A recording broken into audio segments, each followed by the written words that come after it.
Welcome to Wrap It Up with Radio Raheem. I'm your host, Jamal, Radio Raheem. Now, for those who are new to this, Wrap It Up is where I talk about music topics.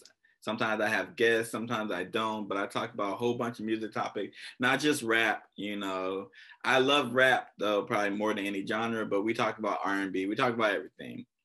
But we're going to get into this weekend news, so let's get into it. Now, this week, it was announced that T.I. would go against Jeezy in the Versus, and I'm actually interested in that one because it depends on how it's going to go. Like, Jeezy got more of them album cuts that bang. Like, he got more of them album cuts that bang.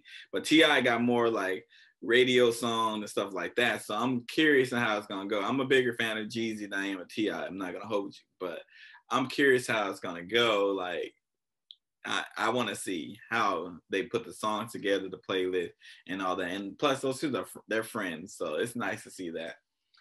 Also, this dude Silento, the Watch Me Whip Nene guy, he's been in some trouble, and I feel like he has a calling out for help. Like, if you haven't been paying attention, he's been arrested like 3 or 4 times in the past couple months, and I think he's calling out for help. So his friends and family, like, I hope y'all can like help him out because he's definitely like going through something. Like, he's getting in trouble with the law. And I don't want him to end up dead or in jail. Like, if somebody can help it, like, period. But the last thing is the BET Hip Hop Awards. Now, the BET Hip Hop Awards happened, it would have been like a week ago or 2 weeks ago when this aired, but since I didn't get a chance to talk about it, since I already had an episode recording and everything, I want to give my thoughts on it. And I feel like they did a good job for what they could have possibly did. Like, it's Zoom, you know, everybody's on Zoom. Like, I'm on Zoom recording this right now. Like, Zoom is where everybody's at. So you can't really do too much with it. And I feel like they got the perfect host, you know, in the 85 South Boys. I feel like the ciphers were good, you know. Brandy surprised me. I'm not gonna lie. Brandy surprised me. It was nice to see my boy Deontay Hitchcock get some love, you know, because he buzzing. He about to be it. Like, I'm telling you, he coming. He is coming. And I'm glad they recognized Rhapsody, man. For many years, I've been like, man, they don't recognize Rhapsody. Like, she's a top 3, 4 rappers right now, male or female. Like, Rhapsody is top tier, you know, so it's nice for her to get recognition. This is actually one of the, like, I normally don't enjoy the BET Hip Hop Awards because I feel like they be snubbing so many people, but like for everybody that they had, they did snub people, don't get me wrong, but for everybody they had in the categories, I feel like the right people won, and this is not normally what I would agree with BET. So congratulations, BET, on the Hip Hop Awards. You know, thank you for showing love to Rhapsody because she is one of the best. And we're going to get into this episode for this week. Now, I talked to Jake. We talked about a lot. We talked about Eminem. We talked about underrated rappers. Like, we talked about a lot. So enjoy the conversation, and we're going to get into the episode. Peace. All right, we are back with Wrap It Up. I got Jake here with me, and we about to just talk about all type of music topics. We're going to say a whole bunch of shit y'all don't agree with, but it's our opinion. So it is what it is. Now, first, we're going to talk about Eminem because I got some off my chest. So let's get into that. What do you say about people who say Eminem is the best rapper? If I'm drinking anything, I'm spitting it out. And if I go rapping what? Like rapping paper? Like rapping what? Rapping, I don't understand. Like, I don't understand the question at that point. Like, I don't know what you're trying to say. He's one of the best rappers to ever do it. And I'll say you're sorely mistaken. And I'll ask them one question. When's the last time anybody ever requested an Eminem song? That's very easy. I ask this question for any artist or any genre. When you tell me somebody's good, I ask that question. When you say somebody's great, I ask that question. Greatest of all time, it should be easy to answer. You should say yesterday. If you're a person that go to the club a lot, like I had my days, my years where I used to go to the clubs a lot for a couple of years, You know, a lot of adults do. You spend like, 18 to 25, 27. You're in the club a good 8 to 10 summers. All them club years, who's asked for Eminem songs? How many times have you heard Juvenile back that ass up? Versus how many in the club? Versus how many times you heard an Eminem song? Never. Like nobody's requesting that. Shady. You can't play none of that shit. That's the thing. People always put Eminem in this. Like I recognize Eminem can rap. I would never question his ability to put two words together. And he can rap fast, which makes people think like, oh my God, he's the best. Rapping fast. Twista has the Guinness Book of World Records as the fastest rapper ever. Twista from Chicago. Yeah. So I don't care about that fast rap stuff. Rapping fast doesn't mean you're a great rapper. Boom. Like a lot of rappers can rap fast. The thing with Eminem is like he can sell some shit because he's white and blue eyes, and everybody can relate. People who buy records can relate to that. Like, we not buying records like that, like, unfortunately. So the artists that we normally like are not going to be at the top. But Eminem himself doesn't think he's the best rapper of all time. Like, he knows he's not. Like, he knows he's not the best rapper of all time. But he gets put in this category, and it bothers me so much. Like, and people know what it is. It's gentrification of hip hop. That's all. He benefits because when you go to a concert, if there's only 44 to 48 million black people in the country, we not all at the concerts and we not all buying all the records. Because if we bought all the records, that would be 48 million records sold. So how do you sell 200 million records? Then everybody else that's not black got to buy these records. So, you know, this is what MC Hammer kind of got in trouble for in his career. MC Hammer was right early 90s, and they called MC Hammer a sellout because his music was so popular and so big that his crowd started to be all white. Well, when Eminem came out, that's his crowd. Yeah. So now you got a white dude rapping in a black genre. That's like the perfect crossover for them. They now have a hero and an artist to put up on a poster on the wall and say, I want to be like Eminem. And they no longer have to say, I want to be like Lil Wayne. I want to be like, you know, Kanye West, you know, even though if they like them or not. So he became the great white hope of hip hop for other people. For me, he's never a part of hip hop. He's not, because nothing he does is hip hop. He has country songs, all type of rock and roll, heavy metal songs. He got all that type of stuff on his album. And like we talked about before, the content of what he's rapping about, none of that connects to the black life or black struggle or what we deem as hip hop. Simply saying I can do the action of rapping doesn't make you hip hop, and it doesn't make it good music, which proves why people don't request it. Like, who's requesting a Christina Aguilera song? Who's requesting a Britney Spears song? So when you go to different bars and clubs, you see the difference. I don't go to those areas where people will be requesting Christina Aguilera or Britney Spears, but I think Eminem, like, he can't help it that he's white. I give him that, whatever. Yeah. But he also, like, the shit that is popular with him, his biggest songs, like, there's artists can't make that song. Like, black artists can't make that. There can't be a real Slim Shady by a black artist. It won't work. It won't work. Like, literally, Hobson and Eminem are the same people, but Hobson is black. Eminem is white. Like, Eminem can rap. We all, like, I can put two words together. It's not that hard to do it. Like, but I don't have that thing to sell. I can't sell music. Like, I don't have that whatever factor that they have. So that's what it is. Like, but I get, like, artists who if your goal is to sell records, like, your goal should be to get those white people at your concert, because that's who's going. They're going to Coachella. They're going to. Yeah, you want everybody there. So okay, think about this. Can you name a bunch of black artists who never made a lot of money, didn't sell a lot of records, but are still considered great rappers, and they're still high on people's lists? So we could start to just name them all off. Yeah, there's a whole bunch. So now let's take away, and all we doing is taking away the sales.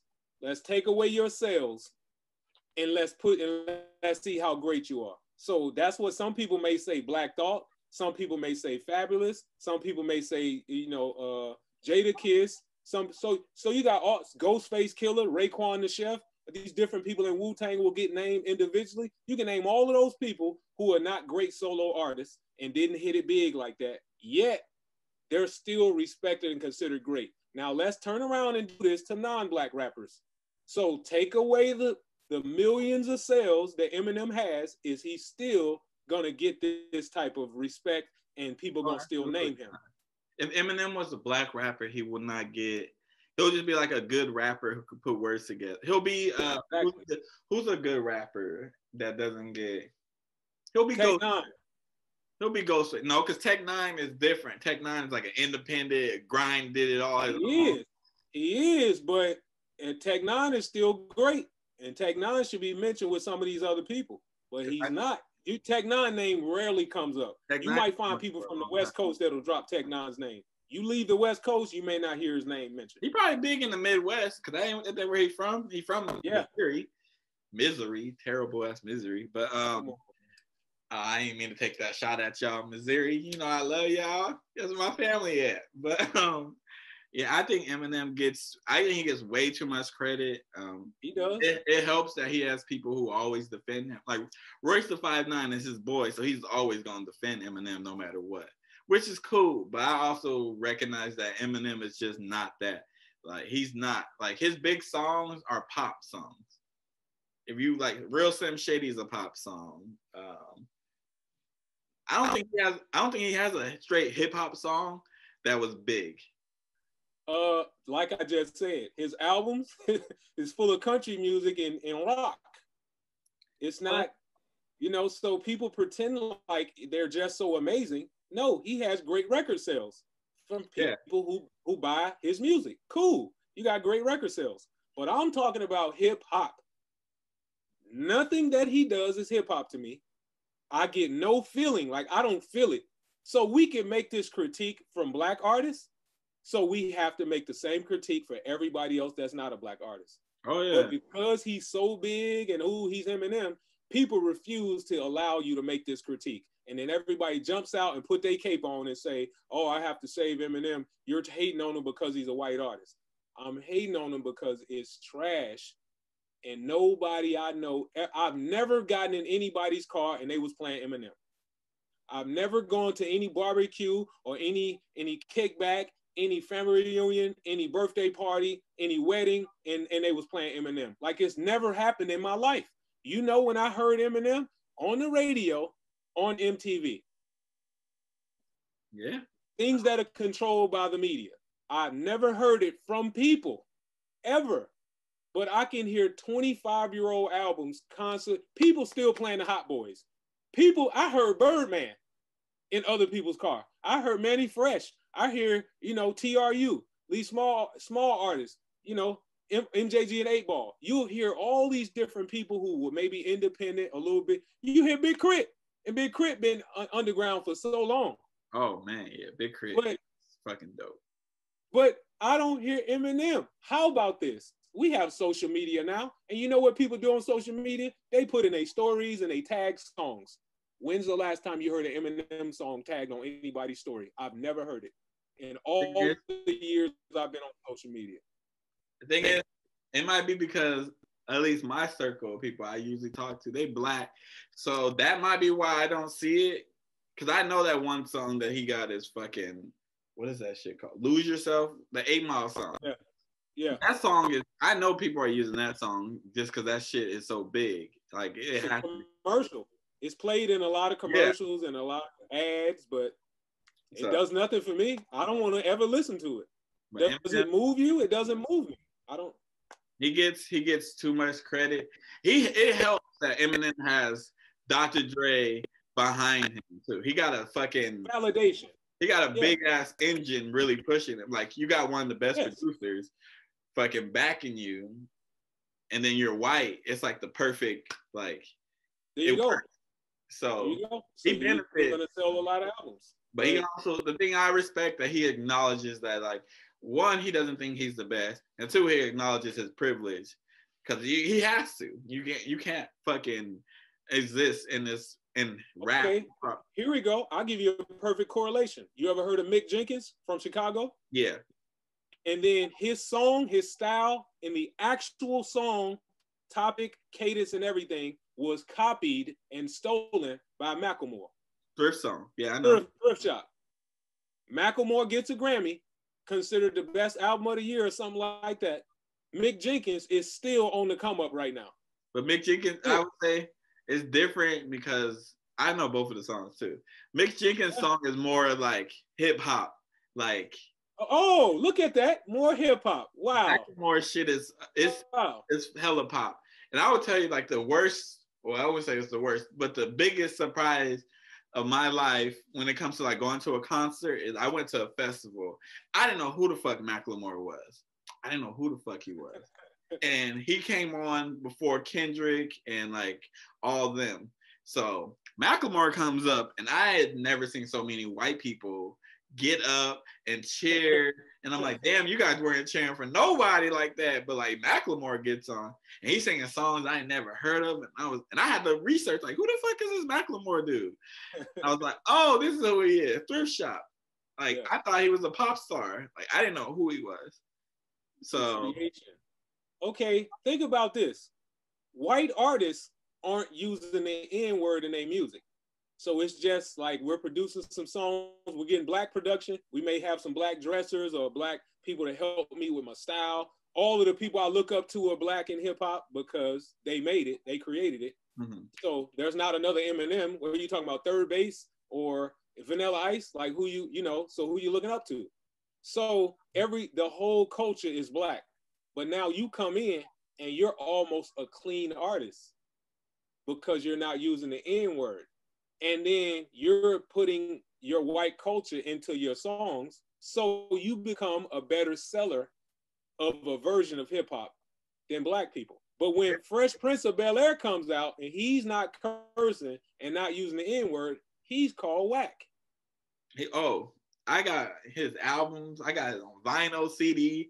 They call them corny, but I'm like, it's fun music. It's literally all what you say you want to hear. And that's what hip hop is. Hip hop's supposed to be all variety of our experience. It's not one thing. But when it's a black artist, if they're not dropping the N-bomb, if they're not cursing a lot and talking about all types of negativity, they don't seem to get the same push by companies, and they don't seem to sell more records, and then they don't seem to get the same respect. So how could non-black artists come out here and then they don't use the N-word publicly in the music because they don't want to lose the money or whatever. It's not like they're not saying it. So they putting out a version of hip hop with just a little cursing, a little bit of their culture with black beats and stuff on it, hip hop productions on it, or some version of a black production. And then they get all the sales and all the respect. That doesn't make a lot of sense to me. Make it fair all the way across the board. And then the rappers who are, before we get off this topic, the rappers who are white, and they like try to give a more like hip hop sound, they don't do nothing. Like, look at what happened to Asher Roth. Asher Roth tried to be a rapper and like try to, he didn't go nowhere. Trash. He didn't go nowhere. He had Don Cannon. He had everybody. Like, couldn't go nowhere. Man. Who's listening to Machine Gun Kelly out here? Machine Gun Kelly switched to fucking pop, switched to rock. Because he wasn't doing hip hop. He does what all those white artists do when they don't sell. They go. Kid Rock did it. Kid Rock is. Fred Durst did it. They all do it. Even Eminem did it. Because his next album that came out after the hit, he put country songs on there. So and parodies and comedies. It's not hip hop. It's not a hip hop song, but it gets placed in a hip hop genre. And he's considered a hip hop artist. But when Nelly did that crossover country song, he got clowned. Hey, man. He did it before Eminem. So Eminem does it. Like Nelly. I was disappointed. I ain't gonna hold you. well, I'm with you though. I'm with you. I don't like that. But then I don't like it from Nelly. I don't like it from Eminem. So I'm still talking about I don't like this. You're trying to fuse hip hop and country. That don't really come off to me. So now I guess the only version of that worked is Lil Nas X. And Lil Nas X wasn't supposed to work. You can tell. I don't care what he says or what people say. Old Town Road is making fun of country. I think it is. He's making fun of country. It's a parody song, and it got big, and then a white dude, surprise, hopped on it and it got bigger. But Yes. So, but because it had so much crossover appeal, and then most people would still consider it a black song because it's almost like a 90% hip hop, 10% country song blended. It wasn't what Nelly tried to do, go 50-50, or what Eminem does and goes like 85% country and then try to rap on top. That never works for me. And again, you don't hear these songs. Who's listening to Mac Miller? I'm not. I listen to Mac. I don't. R.I.P. These are artists I never hear. Everybody get pumped up publicly, but then in real life, I never hear these songs from anybody's stereo, anybody's phone. I don't ever hear these things played. You got to go to a public space, to a gym, to a bar, and then they're playing it because it's on the top 40s. Who's request? I'm gonna play some. Mac Miller's pretty good. I'll give you. I can't do it. He's not Eminem. I'll just put it that way. So the Mount Rushmore, we're gonna do our Mount Rushmore of hip hop. It's not the best for it's who changed the game, who had an impact, all that type of stuff. So when people see this, don't be thinking that we're saying, oh, these are the 4 best. And even if we are saying it, that's our opinion. But we're not saying the 4 best. It's just the Mount Rushmore of people, why they're important to hip hop and why they're on our list. So you want to go first, or you want me to go first? I mean, I'll go. You can see me in the streets if you don't like my list. I don't care. At me. This is a computer. You can't, come on, man. Ain't nobody fighting on here. His information will be in the description below, so. Hey, look, man. I don't fight fair, so I can tell y'all that right now, because that's not how fights work. I'm from East St. Louis. It's all about winning. So now, this, again, like he said, this top 4 is just about game changers. So I'm going to go my top 4 game changers in hip hop as an artist over time, since we only getting 4. 1, I'm going to go LL Cool J. He changed the game with his style, with his, he been around since 85, 86. Like, come on. He was probably the biggest artist I heard of as a kid. They had him boosted up. He's the #1 he's the first Def Jam artist. And this, you know, he's a staple in hip hop. And he's been around this long. And then he transferred to movies and all these other things. And then his music from the beginning, people don't really listen to too much, but he's an artist that has nostalgic music from the 80s, the 90s, 2000s, 2020, even right now. People were still okay hearing him on the verse or something. He might not sell an album right now, but LL is known. Like, he's a known person no matter what, and he's a respected person no matter what. You know, if whether you know him for the microphone tattoo, whether you know him for the cannabis beef, whether you know him for the FUBU commercial, like nothing else. The freestyle on the FUBU commercial should be enough. You know, Rakim Allah, you come on, man. Paid in Full, the Microphone Fiend. Come on, man. Rakim is it. Straight lyrics. People don't understand. He didn't curse. You don't hear none of that. It's lyrics. Run me them lyrics, the beats and the lyrics. And it's like he was rapping on movie, like a movie soundtrack beat. That seemed like what, you know, a lot of cuts, a lot of breaks. Hey, man, this guy's doing surgery on the microphone. Rakim is just tops all day, tops. And then I come into, and he changed the game because Rakim added lyricism beyond the hip hop, hip it to the hip it. Rakim came in, you got to step it up or nobody can compete. So he stayed on top because people just couldn't get with him. He's rapping fast. He's adding 4 or 5 syllable words. He's stacking words on top of each other. The technicality of rap is what Rakim brought. And he changed the game to the point where, all right, this is the new level that everybody got to get to. So now you got Big Daddy Kane. So Big Daddy Kane stepped up to that level, and Big Daddy Kane added a lot of suaveness, a lot of smoothness, and then Big Daddy Kane's on stage dancing. Yeah. And then, you know, he got the high top fade, the cuts in the eyebrow that some people still do right now and don't realize people been putting a slit in their eyebrow since the 80s. I mean, you may be able to take that back even to some late 70s. Yeah. So the slits in the eyebrow, people think that's new. That's not new. You know, your granddaddy was doing that. with a high top fade. So Big Daddy Kane really, really changed the game. This guy's still touring right now. And his hits is still hits right now. Like, and again, a person who rapped very fast, could rap slow. He rapped different, he had a wide range of beats he could rap on. That's another thing that these dudes did, him and Rakim did. They didn't just have one flow. They had all the flows, and their lyricism was unmatched. These guys are reading thesauruses and dictionaries, and they're throwing in words that you never heard in the hood, never heard in hip hop. And they're adding all of this to hip hop. So they really pushed it forward. From him, you get Jay-Z, Nas, whichever one you want to take. And then you get that era, and they changed the game again.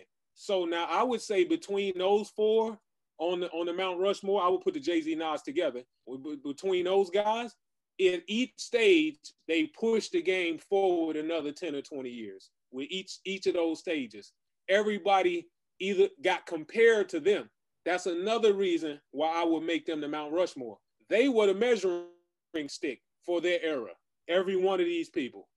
So anytime the best got mentioned in their era, their name got dropped. And even still today, these names gets dropped. Maybe not so much LL now, but these names still get dropped as far as the best. Longevity, lyricism, and how much they changed the game. So, and don't let LL fool you. He not Will Smith, where, Will Smith put out some, maybe some PG rap, and then people go, oh, Will Smith got bars, watch this. And then he put out a little track, and people go, oh, that's corny too. LL didn't do that. You better go listen to 1, 2, 3, 4 with LL in it, or 4, 3, 2, 1. Go listen to Mama Said Knock You Out. Go listen to some LL hard songs, and you'll go, okay, he really do got it. But he make a lot of music to sell. Yeah, he murdered that song. Yeah. Oh, you don't want to idolize, you want to socialize. Come, LL murdered this song. Come on, man. It's so I gotta get them. That's my Mount Rushmore. I don't care what nobody say. All of them changed the game. Every one of them. All right, so mine is different, clearly. But mine is, I'm gonna do it because of my lifetime.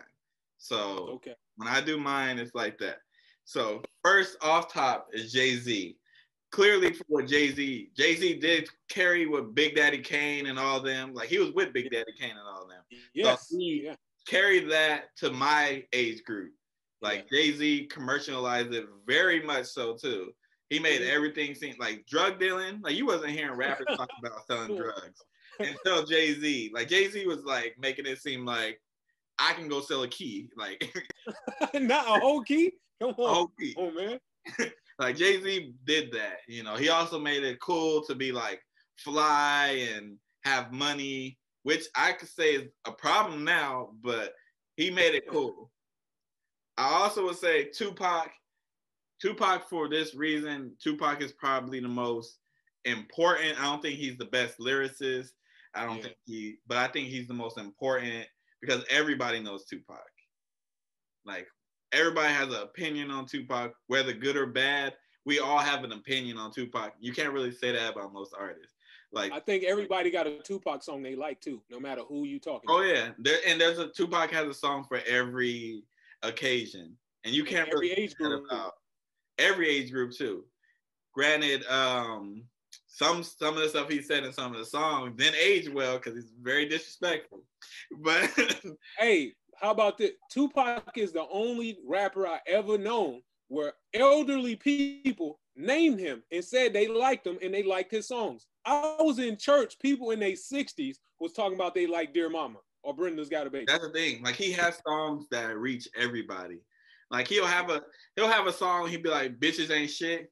But then he'll have a song like Love My Sisters. And like, he's the most, to me, like the most human. Like you can connect to him because everybody could feel the emotions that he's saying. Like there's moments where you're like, fuck that bitch. And there's moments when you're like, I love you. Like Tupac has that. And then he'll have it back-to-back songs. And so that's why. The next person I'm gonna go with Lil Wayne. Now Lil Wayne is my teenage years. People who hate on Lil Wayne, any rapper that's out right now that's using the auto-tune, that's using his cadence, all that, they all took Lil Wayne. If you like Young Thug, you like Lil Wayne. Or dressing like him.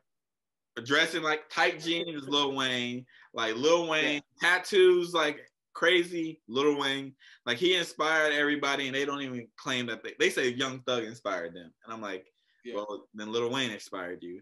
Like, I was gonna say T-Pain. I was gonna throw T-Pain up there, but I mean, he did change the game. But I mean, I don't see T-Pain as a rapper, so that's the only reason why he's not. I don't see him as hip hop. And then my last one is Outkast, because Outkast put the South on. Whether people want to acknowledge or not, like they clearly said it. Like the South got something to say. You can't name hip hop without Outkast. There's no hip hop without Outkast. You cannot leave them. They are a big chapter in hip hop, because after Outkast, Atlanta fucking took off. Whether people want to acknowledge it or not, Atlanta is winning. All that artists, all the sounds is from Atlanta. It is Atlanta. Even if the artist is from California, he sounds like he's from the South. So I have Outkast. I know they're two people, whatever, but they are in my Mount Rushmore. Yeah, I agree with that. I agree. Now, you talking about the new Lil Wayne or the old Lil Wayne? Old Lil Wayne. So I would say Lil Wayne, like up until Carter 4? Carter 3. Carter 3? Okay. You could throw Carter 4. Carter 3 for me. But Carter 3 is for me. But because he had a run too. Like I've never seen. Granted, the mixtapes were very popular for my age group because we wasn't buying shit. Drought. We would download. The Drought. Do you know how many songs I found out because of Lil Wayne? Oh yeah, like Swag Surfing, because he put that on there. Oh, that would not see. I was in the age group with that song. That's the years I was starting to be like, oh, I can go out now and do it. It's like closer when I first started college. Swag Surfing was very important. Yeah, for the culture. But like what he did to that song, he low key might have killed their career, because his version of the song, everybody knows their version is. I don't even know who sings it. Come on, man. You know who sings it? Nobody knows because of Lil Wayne. I didn't know until you said that. You made me lose it. I was in Texas when this came out. I got, man, I would have to look it up now. Who the fuck sing it? I'm actually interested who sing it, but Lil Wayne, what he did, I'm not gonna ever say Lil Wayne. He's actually in my top 10 for that reason. Like when I think of, but Lil Wayne changed the game. He's been rapping for like 30 years. When you think about it, he's been out for like 30 years. Fast Life Youngster. That's the dude's name. Yeah, I know. FLY for short. Flag Life Youngster. Swag Surfing. Nobody knows who they are. If y'all know who they are, please let me know, because I don't know anything by them. That's one dude. It's because Lil Wayne. We don't, because Lil Wayne. That's why. Blame Weezy. Blame Weezy. But yeah, Lil Wayne got about that 30-year career. He's got like a 30-year career. Yeah, because he was 13, 14 on the Hot Boy.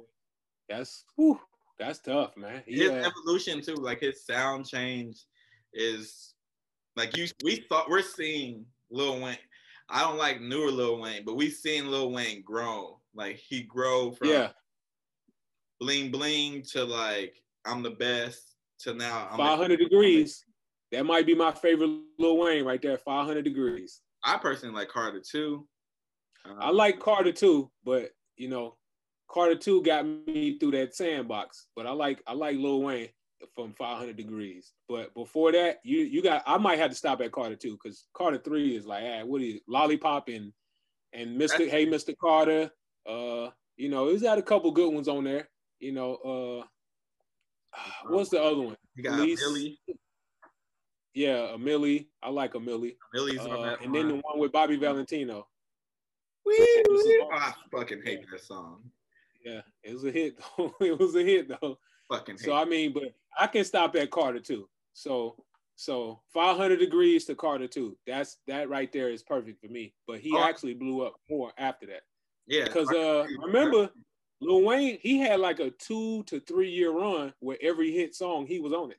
It was either his song or he was featured. DJ Khaled should be kissing Lil Wayne's feet because as many songs Yes. Lil Wayne was on, he should be kissing his feet. Him and Baby. Oh, what about 6 foot, 7 foot? Where's Corey Guns at now? You know what though? Corey Guns. You know what? I'm not about to say what I was about to say. Whoa, hey. No. Hey. It was about to be controversial as fuck. I ain't doing Hey. that. I was about to say he kind of ruined that song, but I like his verse. I could have did without it. I actually like Corey. There was a verse, the first Millie song that I heard had Corey Guns on it, and I liked his verse on that way better than I liked it on 6 foot 7. Is this his voice for you? His delivery, his cadence? Like, what is it? It's the voice. You gonna go all the above? What you? The voice is like, because he can rap. He can rap. He can do it. He can do what Eminem. He can do what Eminem. Everything Eminem can do, Corey Guns can do. Except there's something about his voice that's just like, ugh. It's a little nasally. It's a little. Yeah. It's a little out there, but hey, man, 6 foot 7 foot is a hit for me all day long. I can listen to that, and it's just so hard, man. That's a hard song right there, man. That beat is hard. Oh man, ugh. I don't even remember who made that beat, but I know who made it. It was Bangladesh. That's hard. Oh, talking about he wasn't getting paid. But all right, let me close. He probably wasn't. Yeah. Let's see, because I know what you're gonna say. We got one more thing, then we're gonna close it out. One gotta go. Nas, Jay-Z, Biggie, or Tupac? Bye, Biggie. All right. See, I already knew what you were gonna say. That's why I was I know what you're gonna say. Yeah, that wasn't tough. Yeah, I can just simply go by albums. Biggie, you're done. You got 1.5 albums. That's it. Life After Death, Ready to Die. That's it. That I mean, it ain't tough. Tupac ain't going nowhere. Temptations, 20 albums. Like that's what I'm saying. Tupac's gonna outlive probably every artist because of how much work he put in, how many albums he got. You can never outlive. That's something like, I don't care if people like, oh, he's not the most lyrical. He's not the most lyrical, but you cannot question he came out of jail and made an album like that. In his impact. And then Tupac is dual-sided. Tupac has the impact in the music industry and in Black films. Tupac is in Poetic Justice and Above the Rim. Those are Black classic films. You come on. So you can't say that about any other rapper. Who else can you say that about? I don't think there is a Deliver Us From Eva for LL Cool J? Are you about to put, Friday for Ice Cube? First of all, you could put Friday up there, but I don't consider Friday to be a Black film. I do, but I consider the first one. I mean, the other ones ain't. Well, no. Well, okay. Are we there yet? Ice Cube. All right, so I'm writing this stuff. So I'm just saying. This has been Rapping Up with Radio Raheem. Until next time, peace. This dude. Wow. And we are back. Now, I forgot to ask Jake what he was listening to, and I also forgot to ask him what his vinyl of the week was, because we were talking for a long ass time, and I just forgot to do it. So I'm gonna give you mine. What I've been listening to, besides the Radio Raheem tape that comes out every Saturday that you can find on Spotify, Amazon Music, and SoundCloud. We're not on Apple Music yet. We will eventually be on Apple Music. I've been listening to Deontay Hitchcock. He re-released his album, the deluxe version. I love his album. His album is fire. He is an up-and-coming artist. Like, I feel like he's underrated, and I'm glad he killed that cypher with the BET Awards. I also been listening to a lot of like Benny the Butcher, West Side Gun, them Buffalo boys up there, they can rap their ass off. I just been listening to a lot of rap lately.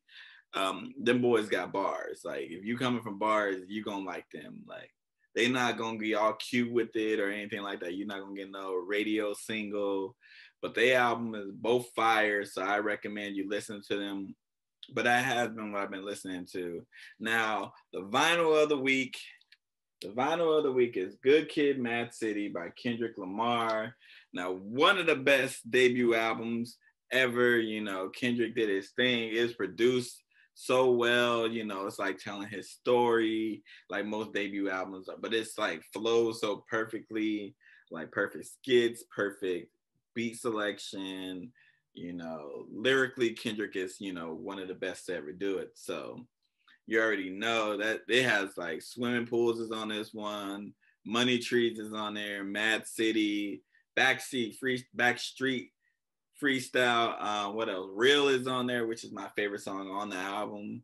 Like, this is a great album. Like, if you haven't listened to Good Kid, Mad City, I recommend that you listen to it.